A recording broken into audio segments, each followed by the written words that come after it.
effect on the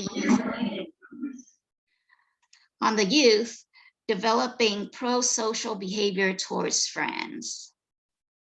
And Weinstein et al. In 2019 found that motivating tones compared to neutral or controlling tones are positively associated with adolescents' efforts and cooperation for school activities. The biblical worldview in Christian parenting rests on some scriptural basis, as well as the transmission of parental faith to youth faith. Several authors have endorsed utilizing corporal punishment as part of the biblical concept that parents are responsible for raising up children to love the Lord, be productive, responsible members of society, and really to honor the Lord as the ultimate authority figure, as well as the parents as authority figures on earth to the children. And furthermore, we are studying this because there have been some known success cases of Christian parents utilizing corporal punishment, because Christian conservatism has been strongly linked to specific parenting approaches that endorse the use of corporal punishment. This has been by study of Mahoney et al. 2001, and as well as 2010, and then Murray Swank 2006. This dissertation will focus on the finer nuances of what is involved in conservative Christian households that successfully uses corporal punishment as a means of disciplining children. Considering the studies that also link Christian faith to positive parenting, specifically parental warmth and high cognitive capacity, perhaps a closer examination into the phenomenon can reveal a more accurate portrait of the biblical mandate for parents to assert their divine authority over children. The methodology is a phenomenological study to gain in-depth, nuanced information from the other's lived experiences with a common phenomenon. In this case, it will be the phenomenon of children who were raised with high religiosity in Christian households, maybe possible authoritarianism and corporal punishment use in child rearing, and especially include some success cases in which the children were willing to, the young adult were willing to say that they would repeat such a practice in their adulthood, in their child rearing journey of their own. The recruitment is done by criterion sampling. We used the target participants came from students at HBU. Psychology students were incentivized with the help of a psychology professor and dissertation chair to complete a survey for extra credit points. Follow-up participants were eligible for a gift card drawing. The 16-question screening questionnaire link was used on a SurveyMonkey to send to these students in August and September of 2021. Another 16 questions that was supposed to be in the semi-structured interview was also included in the screening process. So I got lucky with 32 questions, responses on the screening. And these were included, again, some of the open-ended interview questions that I was going to use later. The data was transcribed via Zoom, via the Otterite app, and analyzed for general themes or patterns to put into descriptive data. And then students were interviewed in October and November. Here's the results of the recruitment. As you can see, we had 222 screening surveys that came in. However, only 209 of those consented to be surveyed. And of those, 96 consented for a follow-up interview by providing their email for that question. And then that was narrowed down to 84 who grew up in the Christian household, and of the 84, 77 were spanked as a child. Of those, 57 were randomly selected to participate in the study by me sending emails. Of the 57 emails, some of which I sent twice to the students, 20 responded to schedule for the follow-up one-on-one semi-structured interview. And of those, we had a total of 16 show up to complete the interview in October and November. The ethnicity of the participants, of the 16, half were Hispanic or Latino origins.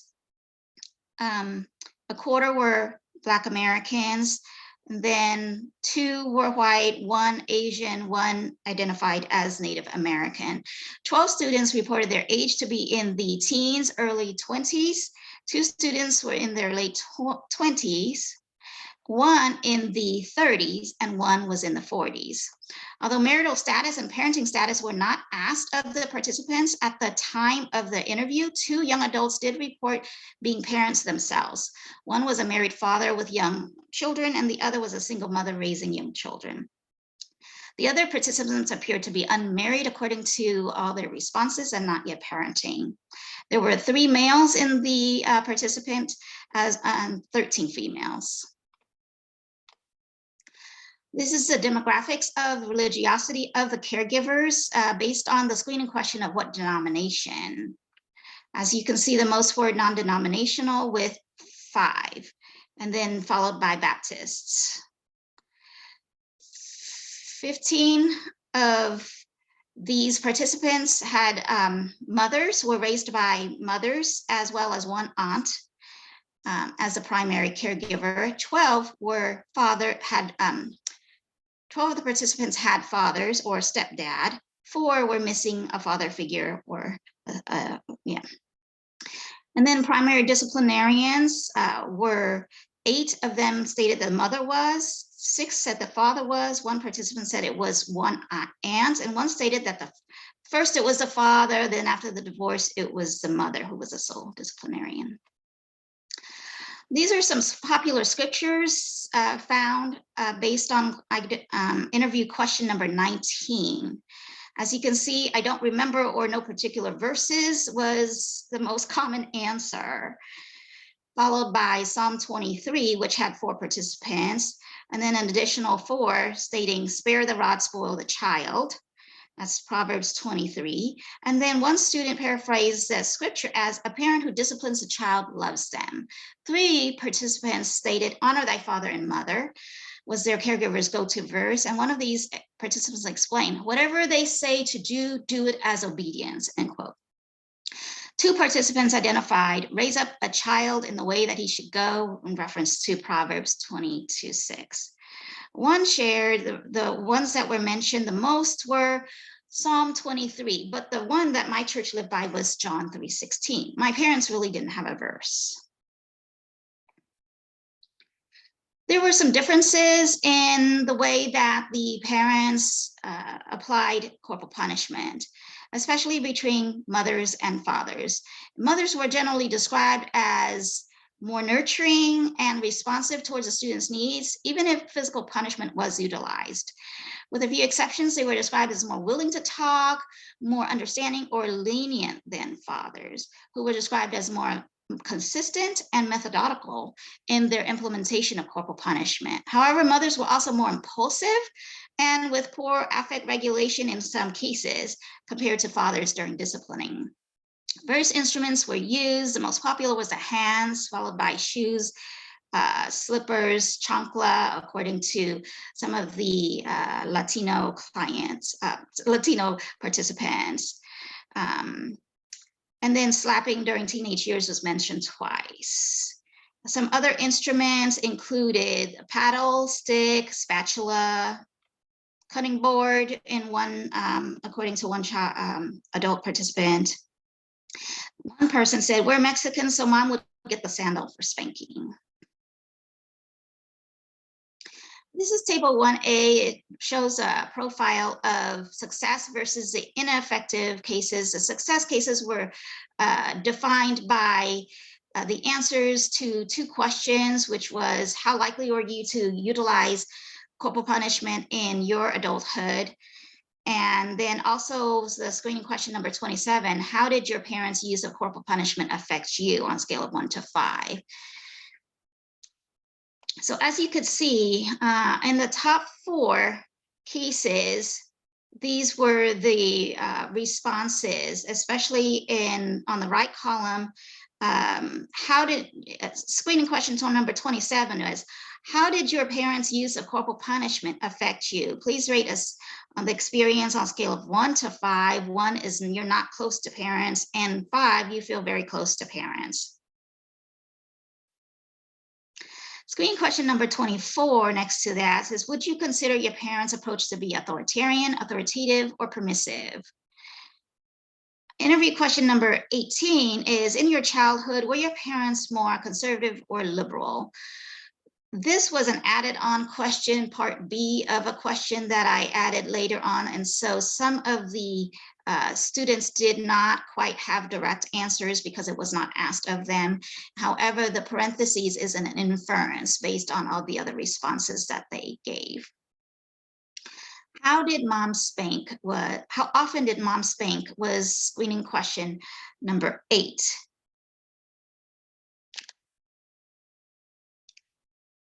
So the bolder cases are the success cases in which there were more positive answers given to, especially screening question number 27, how did your parents' use of corporal punishment affect you, as well as another question on their likelihood of using corporal punishment in your own child rearing journey.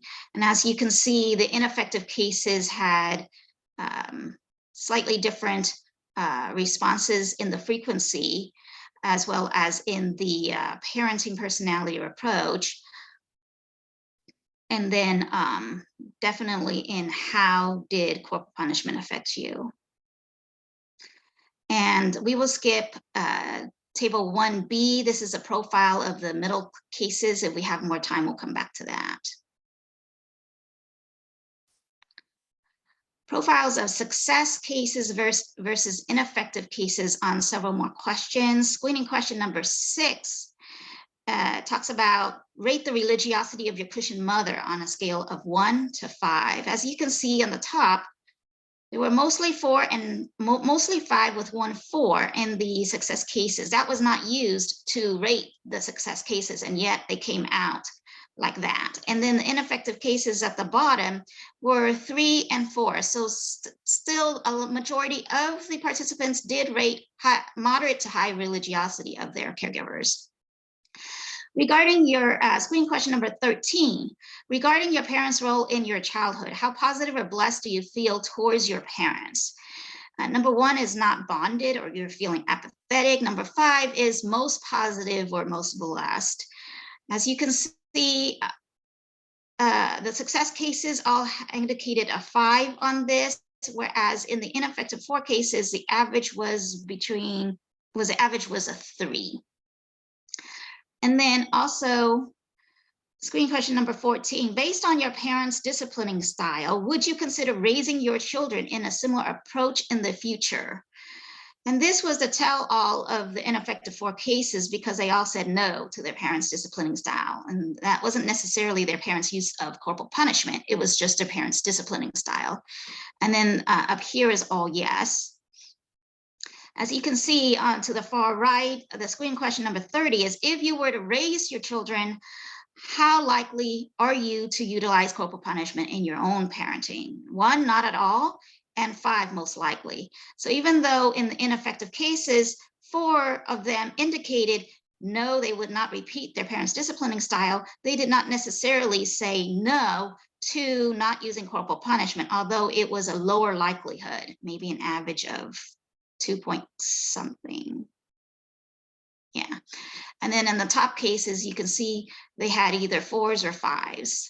And then the middle cases were a little bit of a mix, each one. And then student number 5 on the left here, this person had both an aunt as a primary caregiver and then visiting mom. And so some questions she responded about mom and some about the aunt. So it was thrown into the middle cases because it wasn't sure which rating was of the mom, which one was of the aunt, the primary caregiver. Table 3 talks about religiosity and spanking in success cases. What aspects of your parents' attitude, beliefs, biblical beliefs, or parenting behaviors would you attribute to your positive attitude towards this practice? So just to learn more about the students who who endorsed corporal punishment in their own journey, they still had some pretty good, they gave some indication of their parents' religiosity here. So number 7, my mom talked more about her faith. It's not godly to disrespect your dad. She did not quote Bible verses, but she expected obedience. Number 9, their Jewish Messianic faith and how they were raised, not doing it in anger. Always try to keep emotions out of the way. Number 10, both her educational background and her strict faith contributed to her parenting, her use of corporal punishment. She knows the methods. She believes the Bible is law. Her religious beliefs came first before her educational background, but not discipline in an angry way, because her educational background as a school counselor gave her that insight. And then student number 1, I think it's more the Bible and their upbringing of us. They wanted us to understand right from wrong, to do things the way God intended. This is about the parenting approach or personality, and also the social political orientation of the responses from the success cases.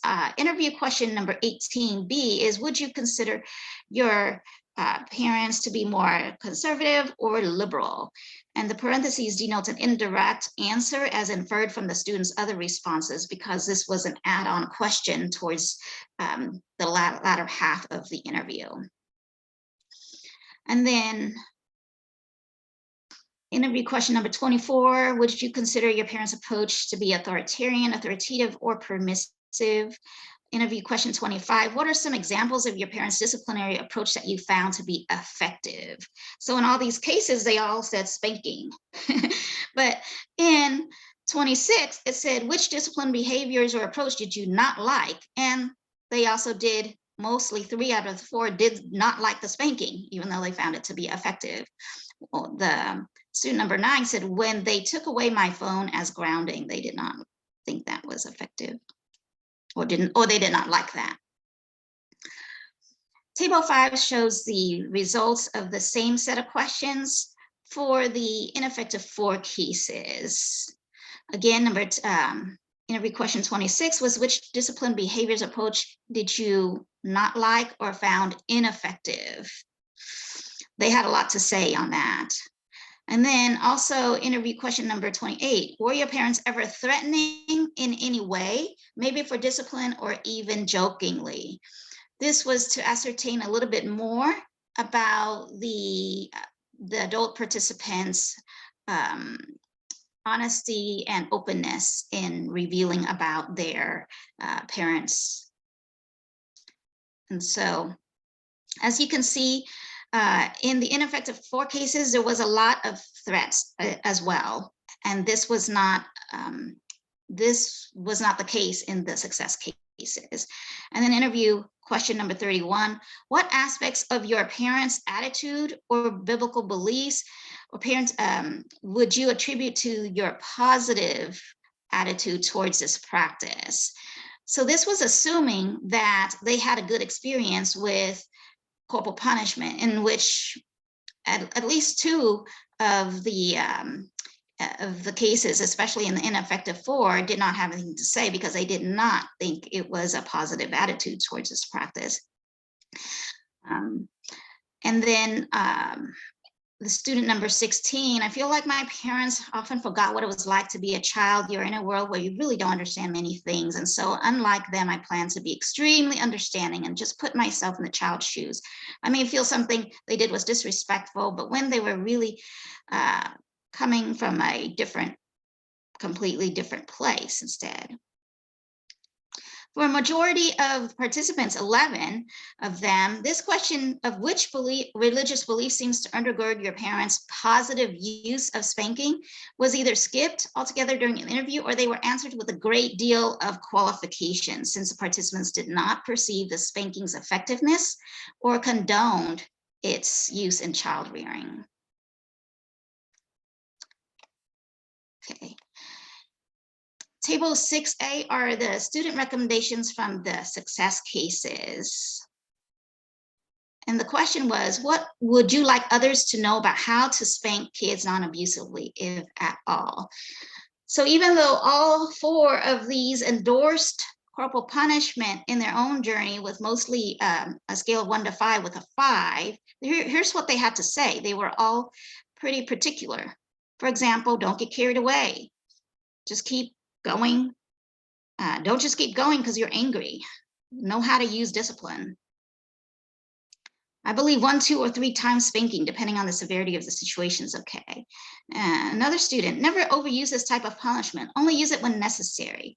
I was never in fear of my safety whenever I knowingly did something wrong as a child. But at the same time, I was always aware there was a possibility I could be spanked for my actions.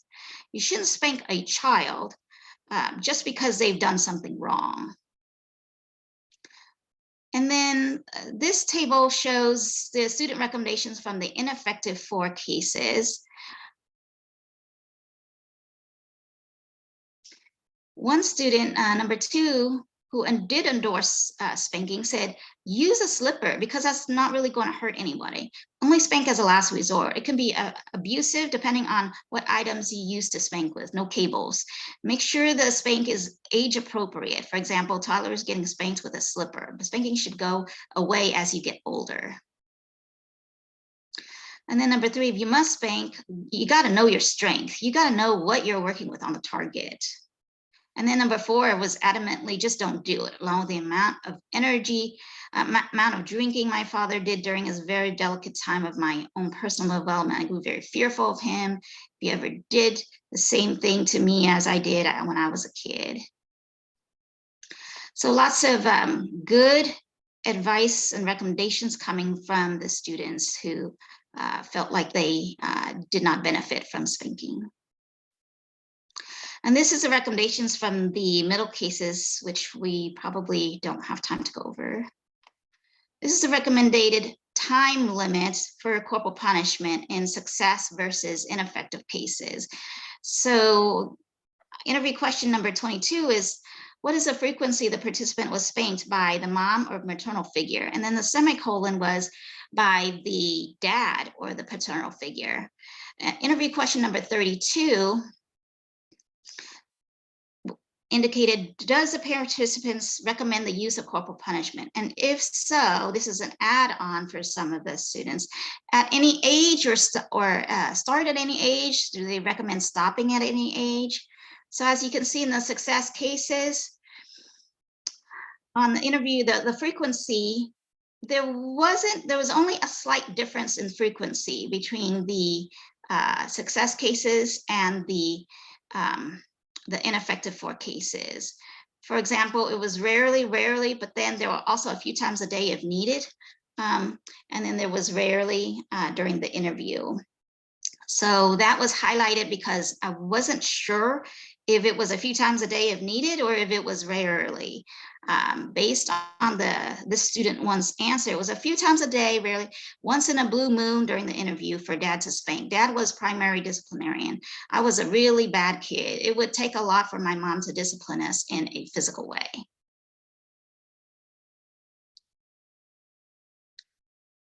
I'm sorry.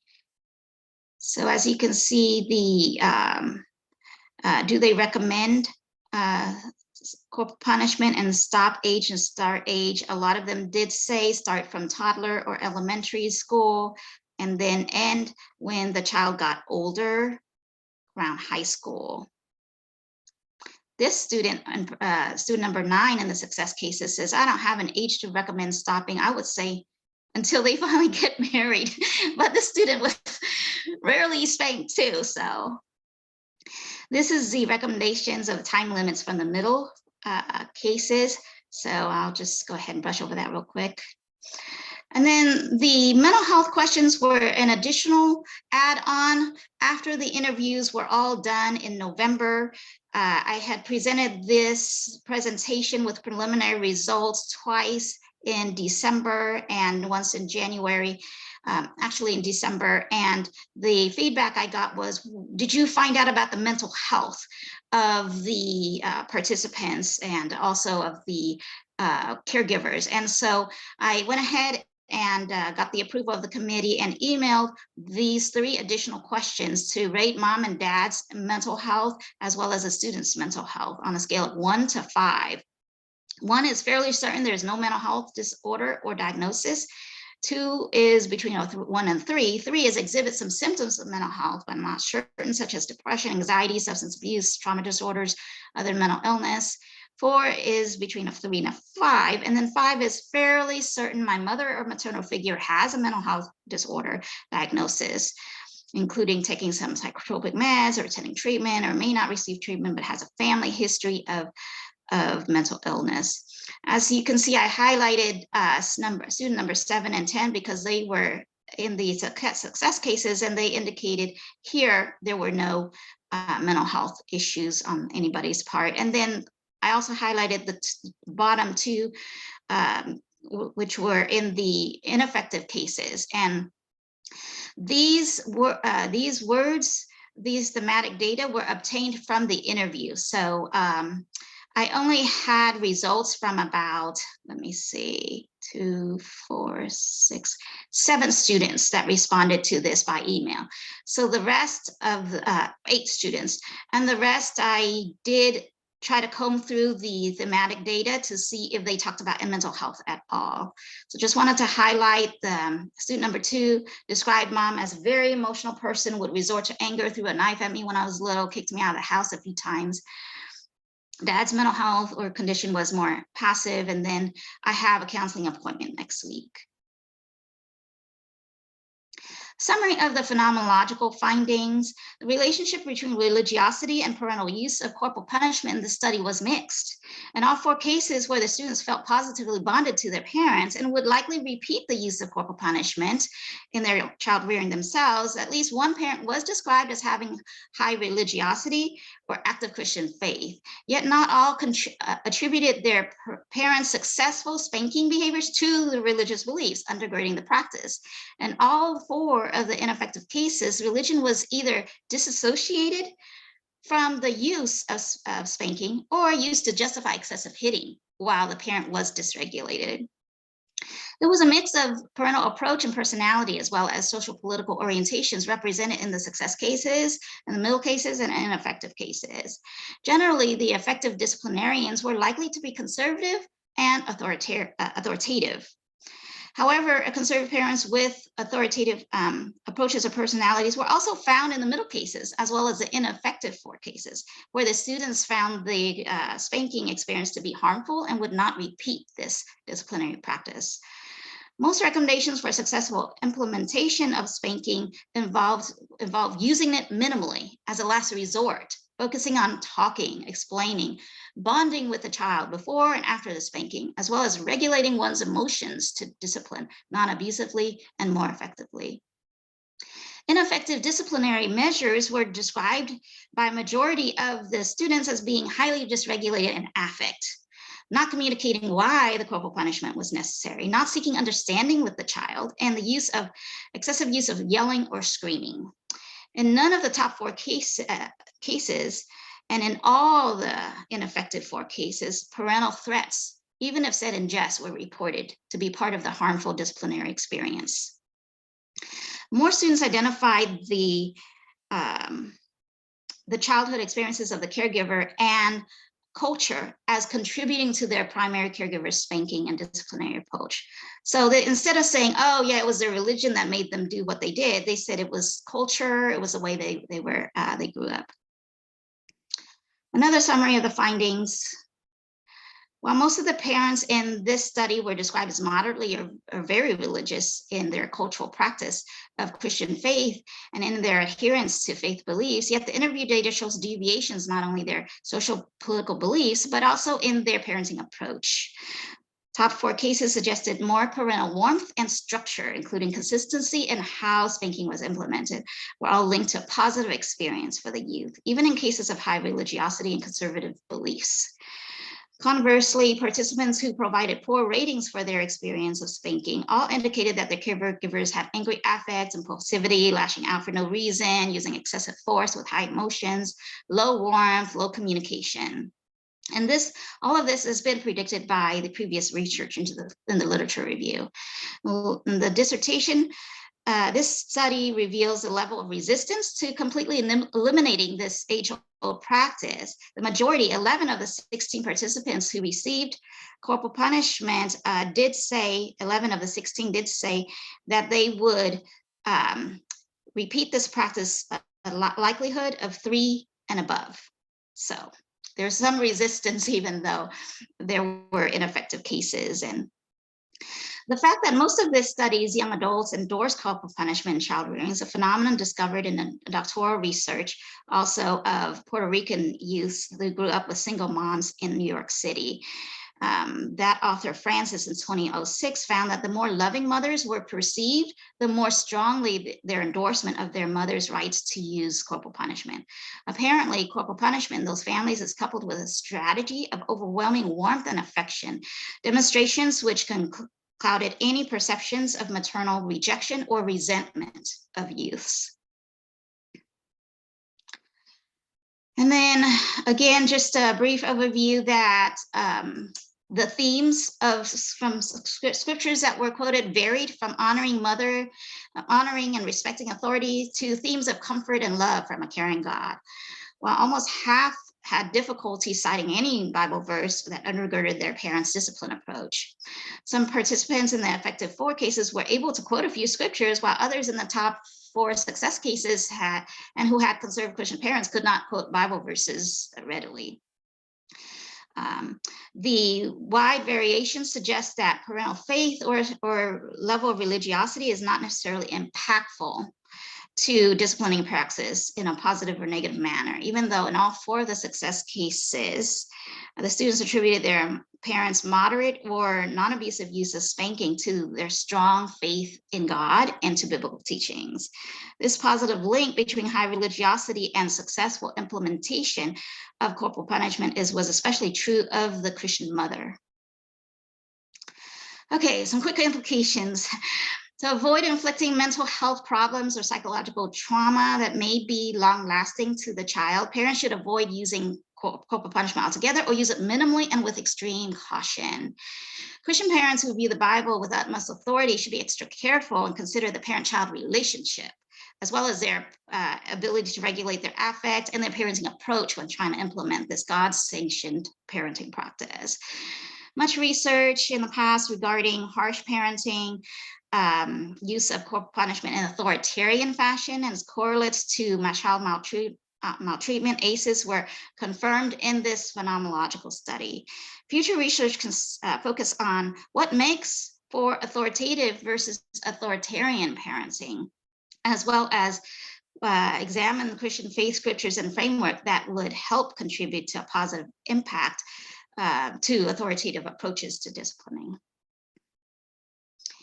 Couple of assumptions.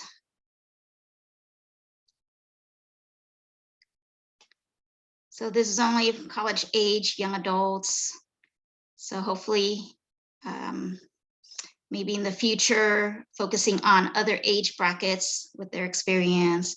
Religiosity was assumed to be a positive factor or a big factor. And so other types of factors that could be associated or confounded in this wasn't studied, like conscientiousness, grit, also the parents' personality types. And then limitations is that siblings were not interviewed in this study to give a more accurate profile of the parents. And then also this was a phenomenological study, and so maybe a mixed study with some quantitative data could reveal and substantiate more of the results. And then all the participants came from one Christian university, one location, so that might limit the generalizability of this study. Okay, try to squeeze as much into these 2 slides as possible. Awesome. So we will take some time and let everyone ask you some questions now. Okay with that, or do you need a breather? Sorry, yeah. Okay. Okay. So who wants to start with any questions that you have? So can we go ahead and stop the recording now? Oh, yeah, certainly. And I'm so sorry.